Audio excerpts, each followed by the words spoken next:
جو بچہ عیسائی کے گھر ہندو کے گھر پیدا ہوتا ہے وہ اپنی عیسائیت یا ہندو کی تربیت کرتے ہیں، وہ کلمہ پڑھاتے ہیں، اللہ تعالیٰ کا ان کے لیے کیا ہوگا؟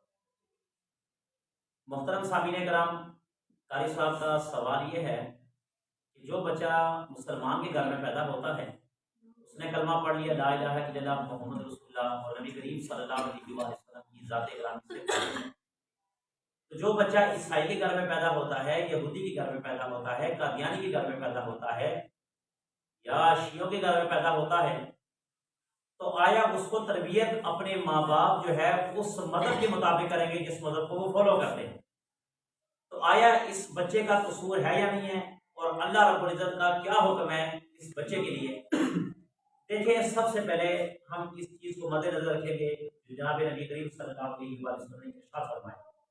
اللہ کے نبی نے فرمایا کل مولود یولد علی فطرت اسلام، کہ جو بھی بچہ اللہ رب العزت پیدا کرتا ہے، کسی بھی گھر میں پیدا ہو، چاہے وہ مسلمان کا گھر ہو، چاہے وہ عیسائی کا گھر ہو، چاہے وہ یہودی کا گھر ہو، چاہے وہ کسی اور کا گھر ہو، اللہ رب العزت اس بچے کو فطرت اسلام پر پیدا کرتے ہیں۔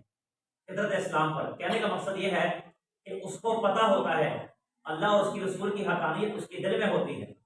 یہ سب سے بڑی دلیل یہ ہے، سب سے بڑی دلیل یہ ہے کہ آپ کہیں گے بچے کو کیسے پتا ہو فطرت اسلام پر پیدا ہوا؟ حضرت یوسف علیہ السلام کی گواہی کس نے دی؟ کس نے دی ہے؟ بچے نے۔ اب دیکھو بچے کو پتا تھا، ٹھیک ہے، فطرت کا پتا تھا کہ فطرت کیا ہے اصل، تو بچے نے گواہی دے دی حضرت یوسف علیہ السلام کے حق میں۔ اور بڑے کو کیسے پتا ہو؟ ابو جہل نے خود کہا تھا کہ جناب نبی کریم صلی اللہ علیہ وسلم